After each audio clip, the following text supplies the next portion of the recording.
Little Mix. They have switched their massive talents away from music to host a new series on telly called The Search. And joining us now to review The Search, or to help me review The Search, is the Sun's brilliant TV critic, Ali Ross. Hi, Ali. Morning, Kevin. How are you? Is that a Scotland shirt you got on there? Well, this old thing. Looking good. Is Scotland playing today or something? No, they're playing during the week with Israel in the playoff. Okay, so this is early preparations for you. You'll be wearing the gear until the match, yeah? I was somewhat stung by your remarks last week, Kevin. Yeah, well, you got problems supporting Scotland. Fulham have only let in about 5,000 goals this season so far. Yeah. It's going well for us. Playing Wolves this afternoon. I bet we lose again. 3-0. That's our favourite score to lose by. This season, yeah. Yeah, it's going well, I'll tell you what isn't going well, as far as I'm concerned, is The Search, starring Little Mix. They're searching for a backup group for their next tour on TV. Is it the BBC it's on? It is, BBC One. You'll struggle to find a public service broadcasting justification for this one, though.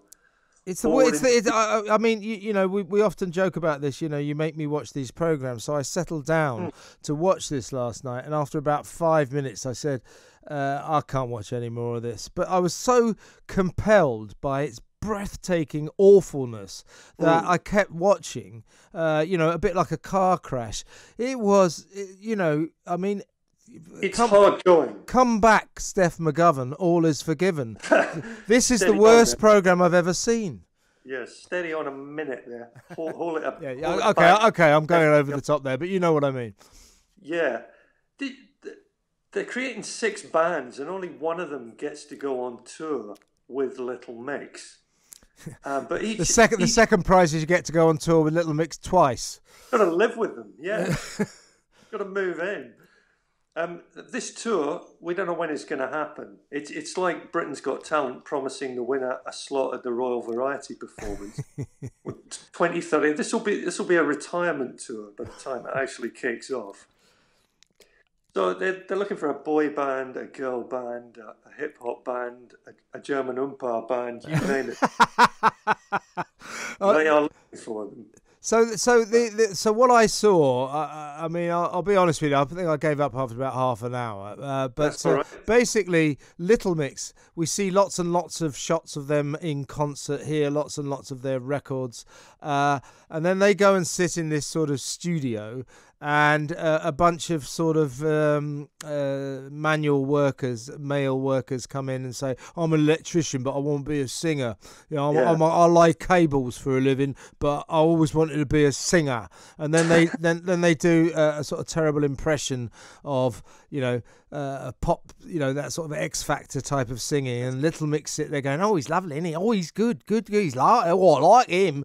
And it was about 20 minutes before any of them got rejected. No, almost everyone goes through to the next round. There is no eviction. You could turn up for this, Kevin, and get put through a boot camp or whatever it is. But they're noticeably better, these girls, at putting a boy band together than they are a girl band. Because they are no fools. Turkeys don't vote for Christmas. So you're not going to get anyone that overshadows them on the tour. So did they move on to the girls in the first episode, or is that next week? The girl band is tonight. Ah. But there's 2 episodes every weekend. Oh, God.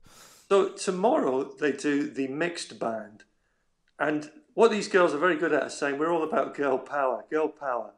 You know, it's I want a female-led group. And I don't want to spoil it for anyone, but when it comes to choosing the gender balance out of the 4, it's really interesting. It's the most interesting thing to happen in this show. You realise at that point why Little Mix, who don't seem to have much going for them on the outside, have managed to last 10 years in the music industry. Ruthlessness. Oh man, they're brutal, those girls. If you any girls are going through to that group, you are sadly mistaken. See, because I saw them being very, very, Yeah. I saw them being very, very kind to some very, very mediocre, talented, untalented male singers. But you're saying that when the girls turned up, they raised the bar on the standard they required. Well, yeah, get rid of anyone that's pretty or too threatening. They're out. Yeah. Put together this girl band that's never going to see the light of day, and quite deliberately so. You'd think, because they're not stupid. Yeah. So that Little Mix. So some of them are like from the Newcastle or something, and one of them's a Cockney. I couldn't quite work out. Or most of them seem to be from the northeast, right? And one's a Cockney. Really, right? you need to watch about 4 episodes to work out which one is which. The one that's dressed as a garden gnome is Jessie. There's another one in a big old jacket. That's Leanne. The gobby one that seems to run the show is Perry. And there's a little mouse on the end who's also from Newcastle area called Jade. Is that which is the one with the glasses? That's Jade. Jade. Okay. Yeah. She's quite. She's the pretty one. Prettiest. sorry. Prettiest. Yeah, exactly so, Kevin. She is the pretty one. I'm going to get in trouble for that, aren't I? Say what you see, Kevin. Yeah. No. I want to say all the girls in Little Mix are pretty and lovely, but they are terrible on this show. It's not necessarily their fault because the format is so dreary, old-fashioned, clapped out. Didn't the BBC notice that the ITV canned the X Factor? Why are they trying to do it again? Well, you do wonder, don't you? These shows used to be fun when you could get a few nutcases on and people that just had no business being there but wouldn't be told otherwise. It's now devoid of anything approaching criticism. As you say, everyone's through to the next round. Even at the next round, they still don't eliminate anyone. Yeah. Rejection is seen as sort of fascism. Yeah. It's amazing. They want to make an entertainment show out of this thing.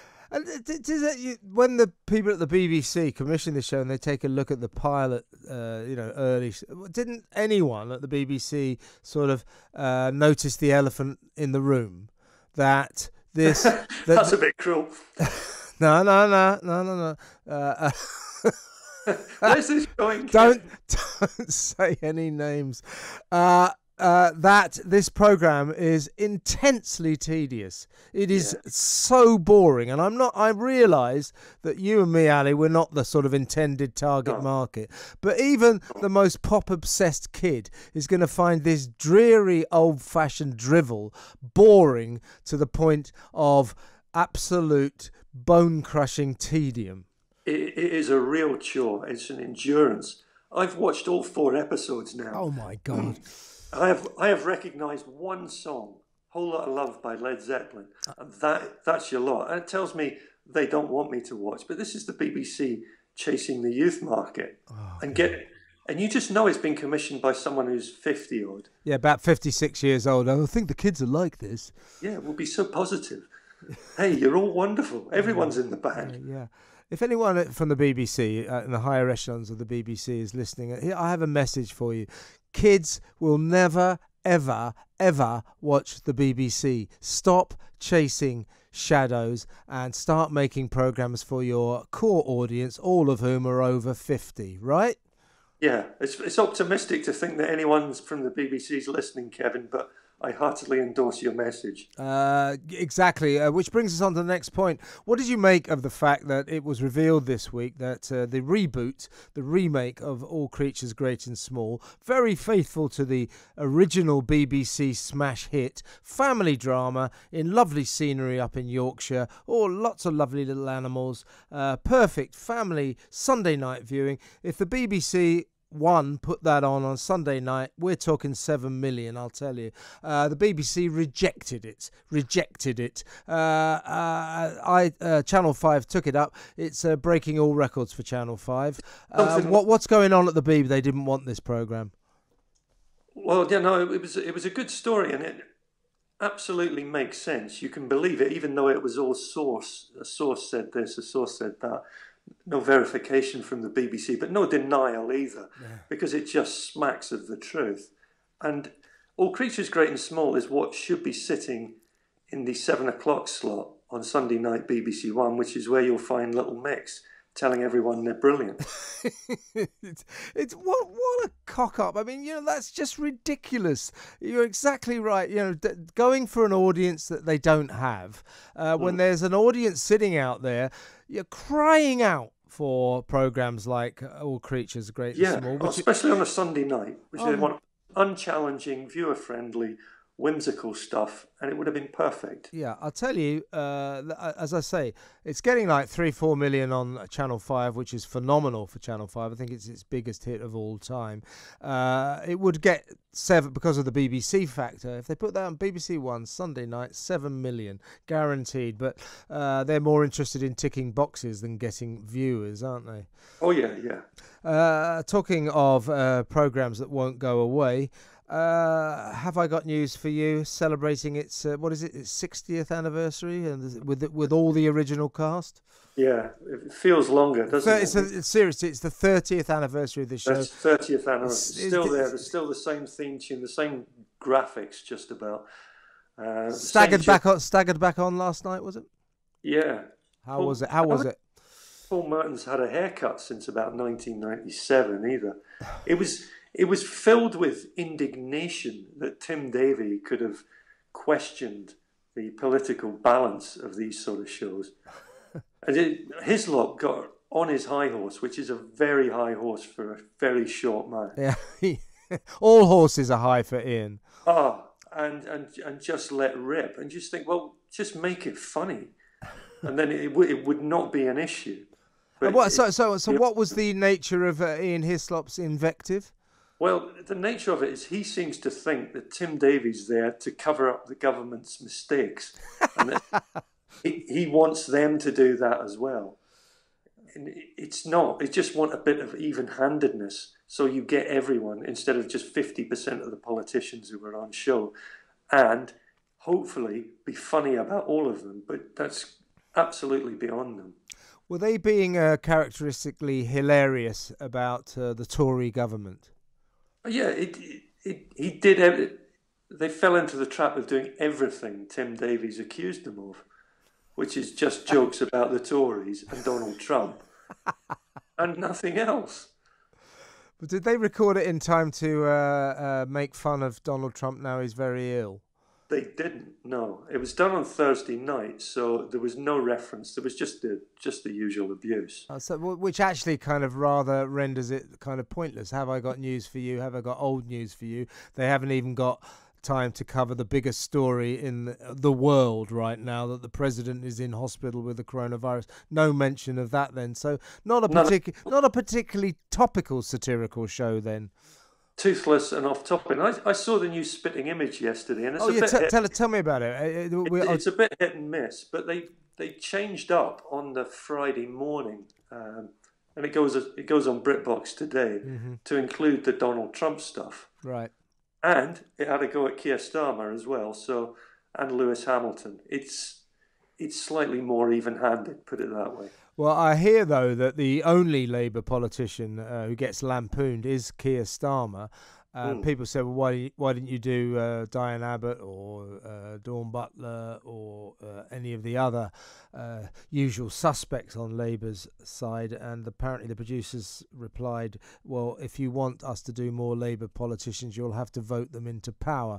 That's their excuse for getting out of having a go at Labour, their beloved Labour. I've got to hold my hands up here on this one, is that they called me asking for advice months ago. Did they? Yeah. They were that desperate. that much trouble. And so I had 3 or 4 phone meetings, Zoom meetings, whatever, and said, whatever you do, be even-handed and get Labour as well. Even if it's just Jeremy Corbyn driving past on an old East German motorbike. Or maybe having dinner with 8 of his mates. Yeah, exactly. Whatever you do, be even-handed. And we got one Labour politician. Well, I think you're almost as well talking to a wall. because it just doesn't see. Something gets lost in the process. That's it, isn't it? That's the BBC for you. They're still now they've got a director general at least making the right noises, saying we can't carry on like this. We've got to be a little bit more, a little bit less left wing. But as you say, the people who make the programs and the people who star in the programs, they're like super tankers. They can't change course. If you don't think that Jeremy Corbyn and Diane Abbott should be figures of fun, you shouldn't be working in comedy. Yeah, well, if you're on the BBC, you shouldn't be working in comedy. Does it have any funny programmes at the moment? Oh, yeah, Harry Hill, but that's just finished, hasn't it? Harry Hill's just finished, and I loved Gone Fishing with Whitehouse and Mortimer. Yeah, I don't classic. That was a lovely series, but I don't classify it as classic comedy. It's not comedy, really, but it's just a beautiful bit of television. It really was, yeah, absolutely. And both of them are now off air. So, in answer to your question, no, it doesn't. So no more funny programmes on the BBC. But sorry to be the harbinger of bad news, Kev. Yeah, but you can, though. The good news is all weekend you can watch The Search, starring Little Mix, as in The Search for the remote, so you can switch to the other channel, or better still, switch off. Anything coming up this week, Ali, that we should watch out for? No, absolutely nothing. Switch it off, Kevin. Scotland versus Israel at Hampden. I suspect, Scotland versus Israel. I watched that. I suspect The Search may feature in your brilliant column on Tuesday in the Sun. What would you lead on, Kevin? Oh, definitely that. The Search or Spitting Image? Well, that's a good question. I'm torn. I think I'll go for The Search, because in my bones, I couldn't be as funny as you about it, but I think I could be funnier about The Search than I could Spitting Image. Because Spitting Image, what you're going to do is you might end up being a bit sort of bitter and twisted about that. I will be, yeah. And that's